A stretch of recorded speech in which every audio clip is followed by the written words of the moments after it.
classic censored videos. Notch's first video of Minecraft, called Cave Game Techniques, seems to be censored in almost every country. The reasons are still unknown, as it is a video of Notch just walking around in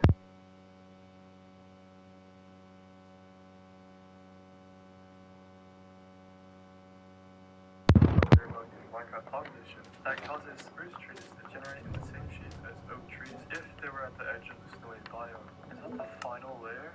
We made it. No way. Final layer. Finally, at the bottom of the iceberg, and starting off with the theory that mob spawners would work with the race of wizards. I know. According to this theory, they found their souls in machines in dungeons due to the search for immortality, and hoped that their bodies would regenerate in these machines. Unfortunately, their souls and bodies started decaying, causing them to be too weak to stop the machines that were constantly forcing their bodies to rot over and over, leading to the production of zombies and skeletons. Although this theory is pretty disgusting, it doesn't explain the spider, silverfish, or clay spiders, so I highly doubt this theory is true. This implies that Steve is actually a coma. This is due to the similarity between the undead mob and the lack of dreams when Steve is sleeping, and the end poem, which compares life to a long dream and a short one. And finally, the last line of the end credits, which tells Steve to wake up.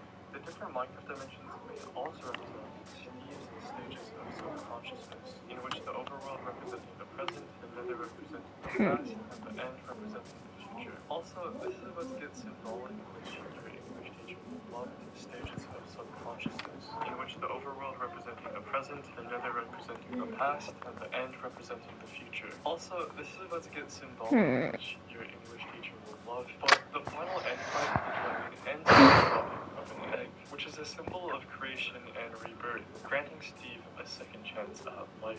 Blocks in the end feel pain. Mojang has officially announced that blocks in the end can feel pain when mined. Did you know that all the blocks in the end feel pain? Here, let's turn up the sound a bit. We even released this educational album to try and stop you mining down there. Ancient debris came from a reactor explosion. According to this theory, the debris is actually the metal scraps from the aftermath of a huge reactor explosion. This massive explosion might have also caused the nether dimension to form, Soul Sand Valley white pumpkins. When the nether update first came out, a rumor went around saying that the soul soil was going to be able to be tilled, and it would produce a revolutionary new crop called the white pumpkins, which was a crop exclusively in Minecraft story mode. Mojang made a home for Herobrine. The Mojang made a home for Herobrine theory says that Herobrine has been around longer than the game itself, and Mojang made Minecraft with the sole intention of keeping Herobrine trapped in one place. Again, pretty unlikely rumor. Notch was probably just trying to make a living and not eat $1 ramen noodles. Wanda RV data collection. Wanda RV was a pre-release version of Minecraft meant for 2016's April Fools, and was called the Trendy Update. It featured modern items such as the USB charger block, the VR headset helmet, the ankle monitor, and the smartwatch. However, players speculate that Mojang was actually using this update to test out different forms of data collection on players, even though there was no actual proof that Mojang did. Don't look at the moon. Don't look at the moon was sparked by a rumor that said there is code within Minecraft's game that checks whether or not your character is looking at the moon. Apparently, looking at the moon grants some disastrous effects, such as world corruption, shadow entities, and being set on fire. From what I've seen on YouTube, the only video that actually shows something happen is someone's game crashing after looking at the moon for an entire night. So I'm not sure how true this rumor is. So yeah, that was the ultimate Minecraft iceberg. Nintendo is a company with a lot of history. Originally founded in 1889, the company would initially focus on Hanafuda playing cards and various other Ocean Monument! Hell yeah! Instant Ice, I'm not gonna do it now. a service called Daya, to even making remote control vacuum cleaners. It wasn't until the 1960s that the company started dabbling in video electronics, working with Magnavox to provide a light gun controller for the Magnavox Odyssey, the first home video game console ever created. That's not In the season, but give me 1970s, that. Nintendo would further dip their toe in the video game market, primarily in the arcade scene with Wild Gunman in 1974, and released its first home video game, the Color TV Game, in 1977. The 1980s was the decade that Nintendo became what we all recognize them for today, starting with the release of the Game & Watch line of handhelds at the beginning of the decade. The company's success in the arcade market would reach new heights with Donkey Kong in 1981. The Famicom would be released in Japan in 1983, and with its debut in the United States in 1985 as the Nintendo Entertainment System, it would rapidly spread across the world, truly putting Nintendo Nintendo would be a big part of pop culture. I think it's safe to say that if you were born any time after 1980, Nintendo impacted your life in some way. And with each passing year, the odds of someone growing up with Nintendo only increased. Maybe your cousin owned a system and you'd play it over at their house, or maybe one of the neighborhood kids or a friend had a Nintendo 64. It would dominate conversations at the lunch tables at school or among your neighborhood group of friends, and in these conversations, something almost universal would happen. That one kid would mention the impossible. Did you know you can find Mew under a truck next to the SS Anne? My cousin unlocked Luigi in my copy of Super Mario 64.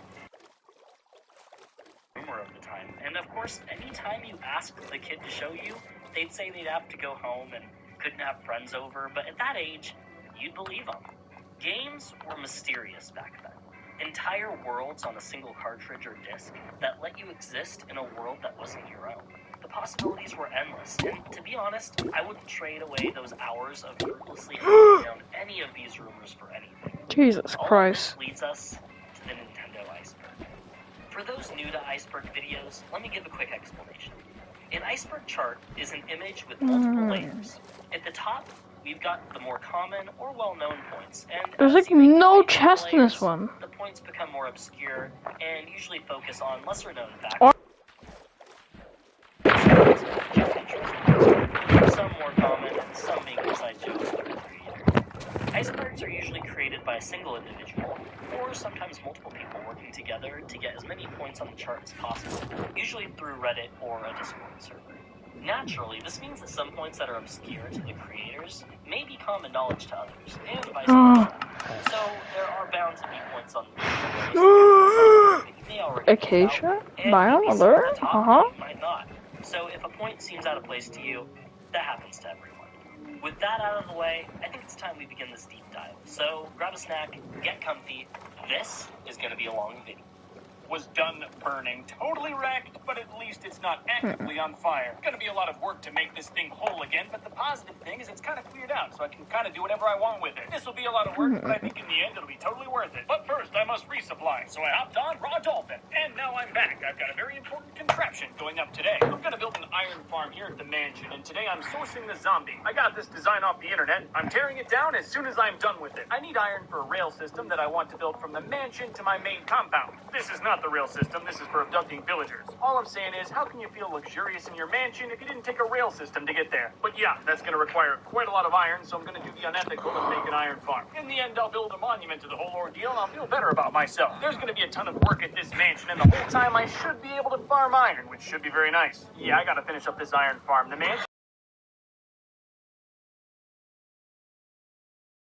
design my own better. But now the farm is totally done and certified working. I'm earning iron all the time. Okay, that's not totally true. I just smoothed out a few bumps the next day. But yes, this iron farm is certified working. So now I can truly get started on the massive project of restoring this once great mansion. I'm going to go layer by layer, starting at the top, which is the most safe. I have no idea how long it's going to take me. I just know it's going to be a long time. So because I'm starting at the top, I have a lot of roofing work to get done. I'm not sure. And with every dark oak stair I place, I look into the absolute monstrosity that the interior of this house will be. I can definitely tell there's monsters down there, so I'm going to keep this hole open for safety. Today I decided to take a break from roofing and clear out some of these dead trees. You know, I kind of like how the mushrooms didn't burn. It's a nice aesthetic. You can laugh at me for burning down the whole mansion, but I'd like to see you clear that much dark oak land without fire. Anyway, it was a nice day of chopping in the sun. I can't leave these stumps on my land. Now that the roof is done, I'm going to work my way down, and hopefully soon I'll have some level of safety. I really want to be careful here. I can tell it's very dangerous on that bottom level. There's a lot of monsters spawning. I took my time, got a nice flat base on the top. The windows are going to be a challenge for sure. I'm thinking about making them big to give them their own look. I really like this design. It feels a lot more open than the old mansion, especially with the hole in the ceiling. But I'm getting close to sealing up this top portion, and soon I'll have a nice base to do the rest. Where do I even begin here? It's just awful. I guess guess step one is probably cover this all up so the skeletons can't shoot me anymore. As long as I don't fall down, I should be okay. But if I do fall down, there's a good chance I'm tired. Good Hey lord. yo,